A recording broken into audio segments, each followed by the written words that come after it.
never needed love. That's when God sent an angel.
Okay, so sorry if y'all hear the washer in the background. Of course, y'all just saw in the video that I am washing because I need to. I don't have no more jeans to wear. So, yeah. But today we are just going to sit down and have a chit chat. So y'all are washing with me and having a chitter chat with me today. All right. So, today's topic is just going to be about stop holding yourself back. And this is where I got the topic from. So we're in a new week.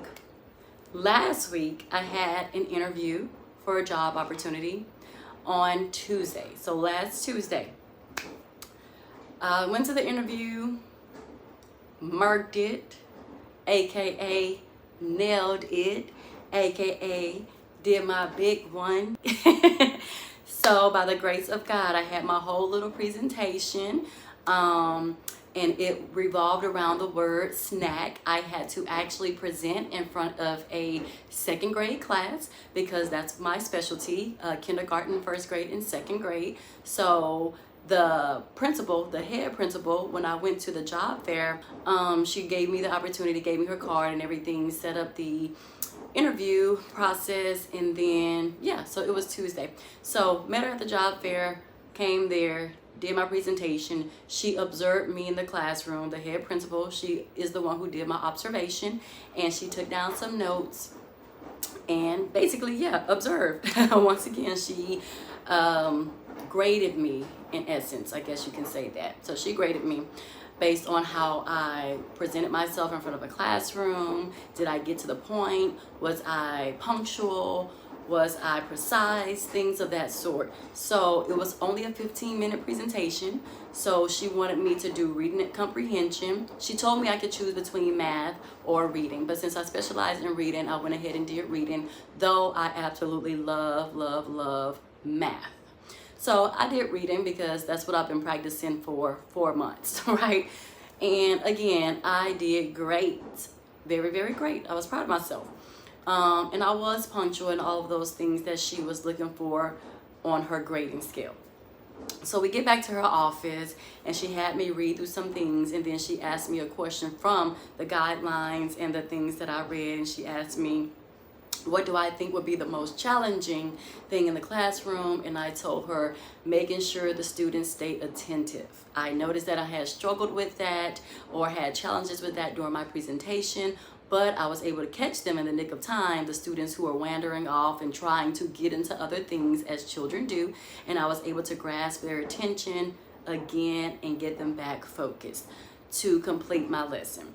So after that, she was like, well, the job is yours, basically. The job is yours. I think you will be a great suit and a great fit for our environment, for our elementary school. I think you know what you're going to be up against and you know what everything entails. And yeah, I really liked your presentation. So she critiqued me on one thing, which I'm so thankful for. Look, I am not opposed to positive criticism when I know it's coming from a right place, a genuine place, a heart of let me help you so that you won't make this mistake again. and for future reference. So I am very much for people giving me positive criticism, as long as it's coming once again from the right place. So she critiqued me on one thing and I was like, oh, that is good to know. I would take that into my notes and keep that into my own memory moving forward as I come on full board as a full-time teacher with my own classroom versus just a reading coach when I come to your facility, your establishment, your elementary school, right? And this elementary school is so much more closer. It's only 17 minutes away from where I'm currently staying versus the school that I'm at now. It's an hour away. So I'm driving 2 hours a day to and from. And this is actually the district that I'm zoned to as far as location-wise, house-wise, things of that sort. So that's really why I am going back on like interviews and stuff like that, because I need to be closer in. That hour drive there and hour drive back coming home is no joke. You get accustomed to it, but it's nothing to play with. So I'm just like, yeah, I'm kind of over it. But hey, you got to do what you got to do to get your foot in the door for the time being, because getting to a school district in Texas is berserk. It is so hard. I tried to get in there almost 10 years ago and it just wasn't happening. So then I started wavering and trying to see, where do I fit in, what is really meant for me, yada yada yada yada yada. So anyways, that is the backstory of the message we're getting into. So after the interview, we just started talking about some things and the next steps I need to take to go ahead and become official. So there is one thing I have to do in order to be classified as a certified teacher, because my degree, my bachelor's degree, though I obtained a bachelor's degree, it is not in education. My bachelor's is in arts and sciences with a major of communications. So yeah, and a concentration in broadcasting. So that is my complete major in my bachelor's degree. So because it's not in education, I have to become certified to be able to even have my own classroom. Now, she gave me the opportunity to go ahead and do the interview because I, wowed her when I sat down with her at the job fair. So she was like, you don't even need to stay anymore. Here go my card, and yeah, see you Tuesday. So she gave me that opportunity to go ahead and improve myself, like what I'm capable of doing, since I put on a good sell, right? So yeah, and it's not selling my soul, y'all. I'm just selling my my expertise, okay? What I'm capable of doing as far as elevating children and getting them on the right track to be able to read on their grade level and beyond, okay? Remember the greens and the blues that I talked about in one of my previous videos. So we're wrapping it up. And she goes, I'm just waiting for you to get your certification. I don't even have to have the certification right away. She just wants to see my acceptance letter into a certification program, just to ensure that I am actually in the process of trying to obtain that teacher certification.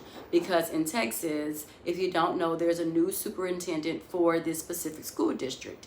And because there's multiple school districts within the city of Houston. So the one that I'm trying to get closer into or get into is on my side of town versus the one that I'm currently in. That's in a whole different city of Texas. Yeah. So this one, the superintendent is making massive changes. So now they're under this new education system, and it's requiring, like at first they were very lenient. They were able to get teachers in who just had a bachelor's degree. Like if you had a bachelor's degree like mine and it wasn't specifically in education, they did not care. They were just trying to get teachers in because so many people had quit or retired during the pandemic, and they were completely short. There was a shortage of teachers, like tremendously, drastically. So they were really kind of thirsty. They were very much like, what's the word I'm looking for? They were very much desperate, basically. So they were just pulling people in. You have a bachelor's, okay. And that was fine and dandy for those few years. So 2019, 2020, 21, 22, 23, 24. Teachers, anybody who obtained a bachelor's degree were able to just be teachers. Okay, they went through like a training process or whatever the case may be, and there you have it. You had your own classroom. But now since they're transitioning over into the new education system, is completely different. So everybody that's in the classroom have to be certified. I don't care if you have a bachelor's degree or not. Like if you have a certification degree over a bachelor's degree, that's completely fine. The person with the certification gets the job. The person with the bachelor's degree gets the boot. So even if they are in the classroom now, they have to show proof that, okay, I am enrolled in the program and I am on my journey of getting that certification under my belt. So that's what she was explaining to me. That's what I have to do. That is the last step I have to do. That is the last step I have to do. And the job is mine. She just needs to see that I have been accepted into a program for my certification. Right. So then she goes further into saying, she goes, stop holding yourself back. Now, why does she have to go there? Why did she have to say those few words that I was just like, ah. It's like she punched me and the wind came out. But I didn't show that. I didn't show those expressions that's how I felt. It was just like, she didn't realize how powerful that was, saying it to me specifically. That was so powerful for her to say that to me. And she had no idea how impactful those words were coming from her. It was just like, oh my gosh, because it instantaneously made me like reflect on so many things. Like it was just like a flash or a floodgate of so many things where I feel like, oh my gosh, I am my biggest setback. Me, the person I look at in the mirror every day, when I can anyways, because I know deep down I am the only one holding me back from prospering, in a sense. Now I've had a lot of dead ends, right? End of the roads. I've hit in block after block after block after block. It's like every time I feel like I'm getting closer and closer and closer to this thing that God has called me to do, though I'm already doing a lot of things pertaining to my calling, there's one specific thing, which is now teaching. It's just like every which way I was turning, there was a roadblock. So I was just like, oh my gosh, but that's not an excuse. I should not have let those things get me down. And that's just in general in life.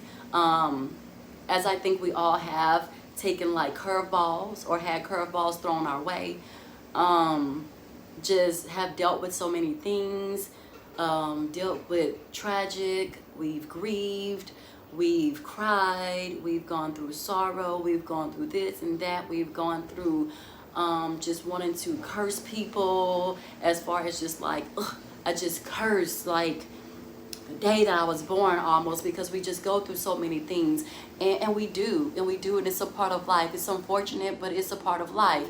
You know, God gave his only begotten son, so what do we expect to happen to us? What do we expect for us to have to face, right? We feel all of the emotions that we feel are nothing new to God. It's nothing new under the sun. These are all the emotions that he has felt, which we still will never come close to how he felt. So these things happen, and when they did, I shut down. I tend to just shut down, and this recently just started happening after one of my best friend passed, the one that passed. That recently started happening where I would just completely shut down. My energy level would just be on -0, -10, and I would just about every little thing. So I'm slowly but surely working my way out of being that way, because I never used to be like that. I used to be like, oh, okay, this happened, let me go harder. And then in 2019, after that year, I just kind of, I went all the way down. And so I've kind of been stuck in that downward place. And it's taken me a lot of effort. It's taken me a lot of just trying to stay optimistic and persevere. It's taken a lot for me to do that, but I'm proud of myself, because at the end of the day, I am doing it.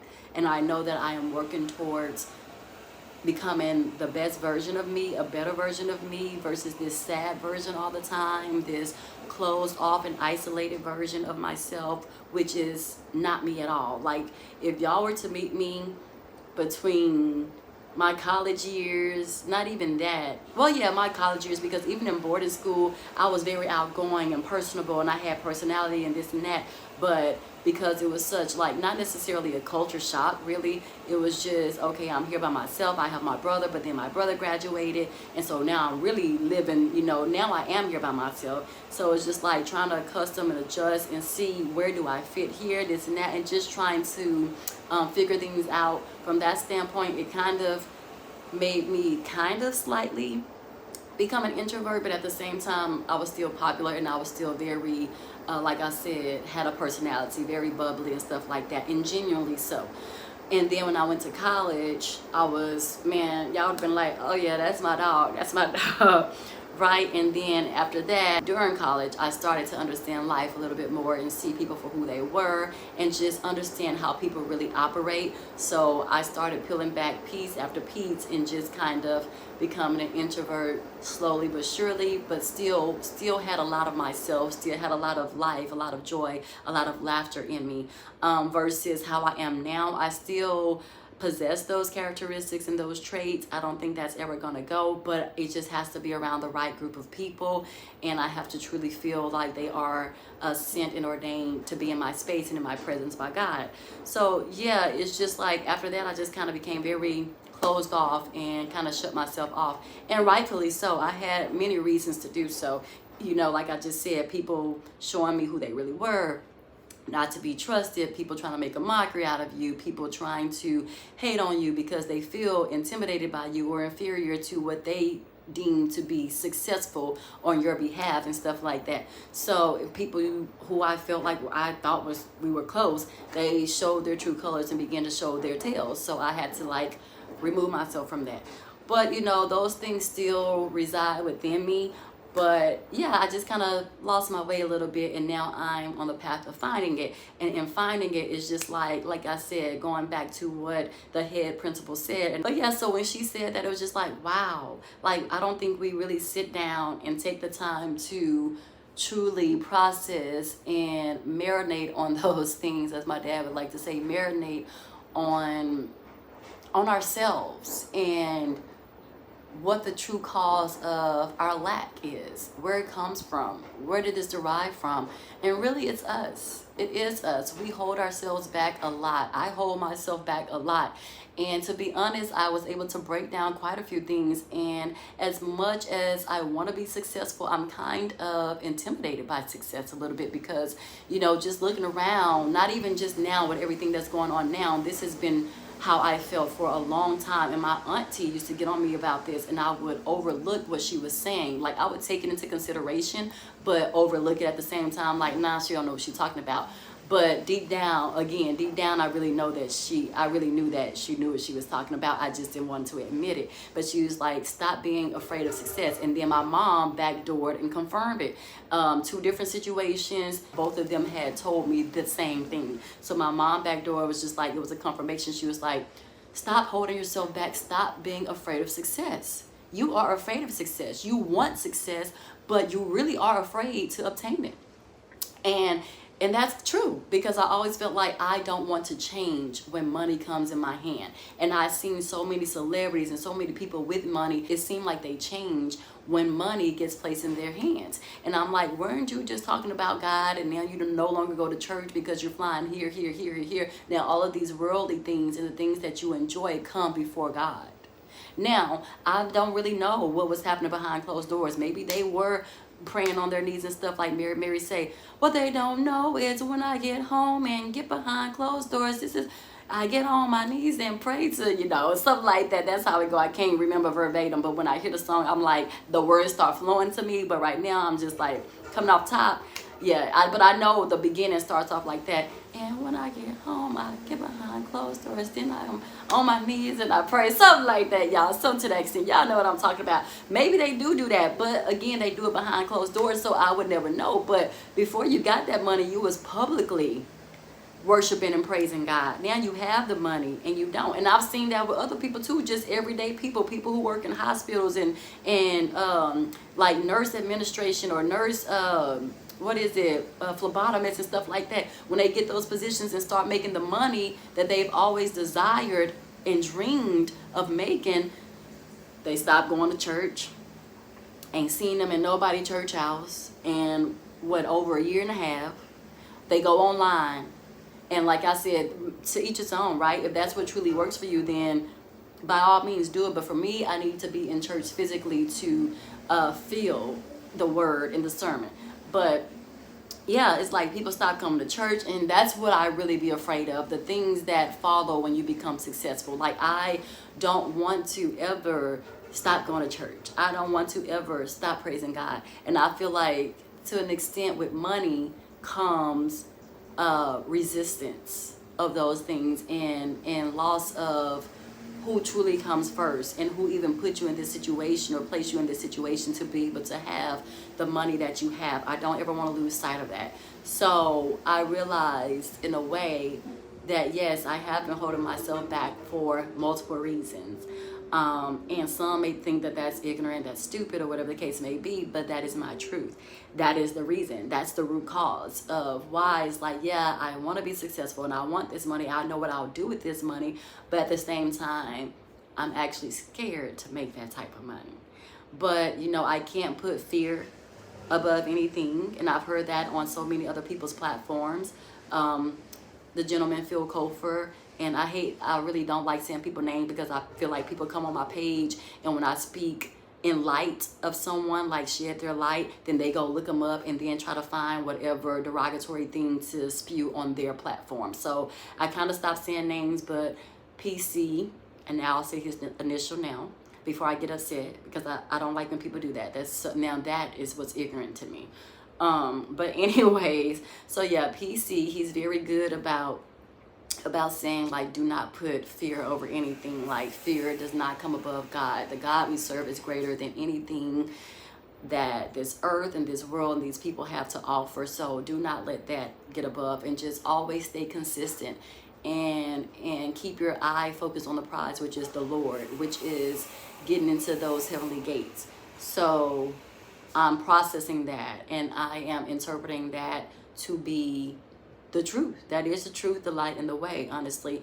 But it's just accepting that and truly being able to stand that when the time comes, and to continuously live for God versus the world and people and things of that nature. So yeah, this message is basically to just get everyone to truly look deep down within themselves and figure out and break apart what is the root cause of certain things in your life. What is stopping you from progressing? What is stopping you from forgiving someone? What is stopping you from letting go hurt? What is stopping you from being happy versus angry and sad or depressed or crying all day? Like, I can be at times. Like, what is the cause of that? And it's okay to show your emotion. Never deny your emotion. Never hold in your emotion. Show it, feel it. My aunt has always taught me that. Show your emotions, feel it, but just don't stay in that space for too long, because that's what ends up causing mental health issues, mental health crisis, and depression, constant depression. So feel that, go through that, express that, experience those emotions, but don't stay there. Pull yourself out of that as soon as you can, and continue to press forward, right? So yeah, just break down those things, and write down and journal and do your comparisons, the good and the bad, the this and the that, what you feel like it's time to let go of, to free yourself of that space of anger, and replace it and fill that with happiness, with joy, with light. Be the person that God has called you to be, which is a person of righteousness, to be a light to someone else, to shine on someone else, and then in return you'll receive that light back, and the right people will start just attracting themselves to you. So that's what I came on here to say. It's just like, yeah, don't hold yourself back. Stop holding yourself back. She literally told me, I am waiting on you. And then she offered me the opportunity to come to their school during the summer, and to just get a feel of the school, the students, you know, what I'll be up against come August. Lord willing, I get this acceptance certification letter, and things of that sort. But right now I am in the summer program working with kids. I didn't think I was going to do it, but I am, just so I can have something to do, because I realized too, of course, an idle mind is the devil's workshop. So yes, I am off for the summer. Generally, I would be off for the summer with pay. So when people be saying PC, like PC, he be saying, what is life? What is life? Now I get to experience that for the summer. Like, what is life right now? But yeah, just to keep myself busy, not to where I'm just always in motion, but productively busy and making an impact somewhere where I'm impactful, where I'm improving the lives of the little ones, and just, yeah, making an impact, being an impact on our upcoming generations. That's what I'm doing now. That's what my focus on now. Something that I've always wanted to do, so why not jump on that opportunity? So hopefully when this program is done, hopefully they still have their summer thing at the school that I'm trying to get onto, and I can still go by and visit. But if not, then I'll just have to see it in August, but when school starts. But yeah, but actually this program is only Monday through Thursday, so I'll have Fridays off. So I'll probably go to that school on a Friday or so before their program ends. Yeah, that's what I can do. Yeah, so it's only 4 days a week, and we still get July 4th off, we get Juneteenth off. So really I'm only doing the program for 20 days, and I feel like those are about to fly by so fast, but we shall see, because the kids are not a handful. It's just like we have to stay on our feet 8 hours a day, like completely stand, and that can take a toll on your body. So it's just seeing how I feel. I gotta see how I feel. But right now I'm really in my grind mode, so I get my regular summer check from school already, and then this is just an additional check. So finally, hopefully, Lord willing, my finances will be everything that I've been crying to him about, and this will get me back on track, because now I have 2 incoming checks. So Jesus, please let this be my break to get me back on track. And maybe, just maybe, I can take me a little mini vacation and get up out of Houston, Texas. Maybe, just maybe, I can take me a solo trip somewhere outside of this Airbnb. Right. Yes, y'all. Yay. That's what we're going to hope and pray for, okay? We're going to have the faith. But, so yeah, if y'all see me post a little trippy trip on my little YouTube, then just clap for your girl. Be like, go sis, yes, we know you've been needing this. We know you've been wanting this. We know this was what you like to do, okay? But yeah, pardon me. But yes, so yeah, that's the message, and let that replay in your mind. Hopefully you take heed to it and act on it, and do the exercise that I mentioned as far as like journaling, compare and contrast. You know, like what's stopping you, what's the problem, what's going on, what's the root cause, and hopefully you grow and develop from those things. All right, y'all. So, okay, love y'all much, and thank y'all for sticking through this video with me if you made it to the end, despite all the background noise from the beautiful washer. So yes, y'all, I guess I'm going to wash my face, take a shower, and oh, I need to come up with some lesson plans, because yeah, I gotta do that.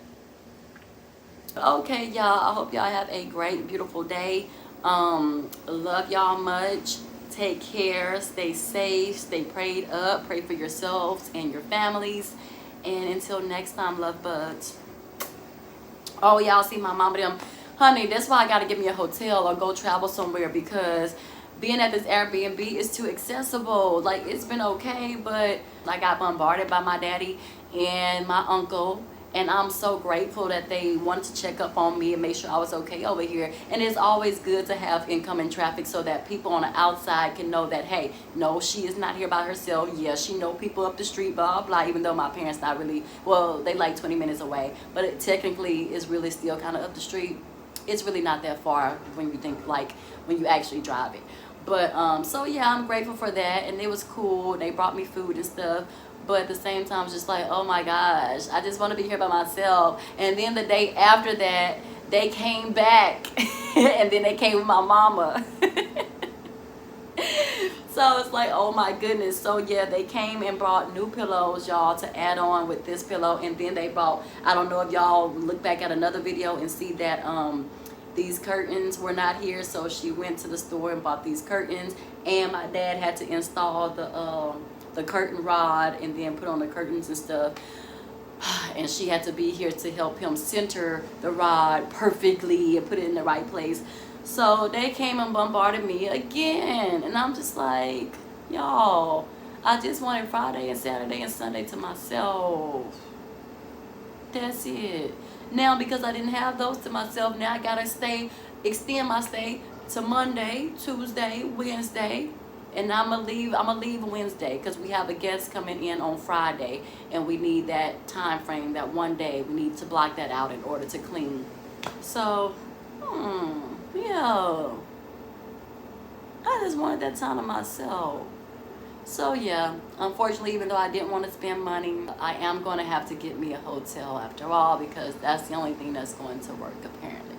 So yeah, but okay, y'all. So yeah, y'all see our new beautiful pillows. Pretty, pretty, pretty. This is my daddy's favorite color because it's his birthstone color. It's also my god sister's birthstone color, and it is my oldest brother's birthstone color.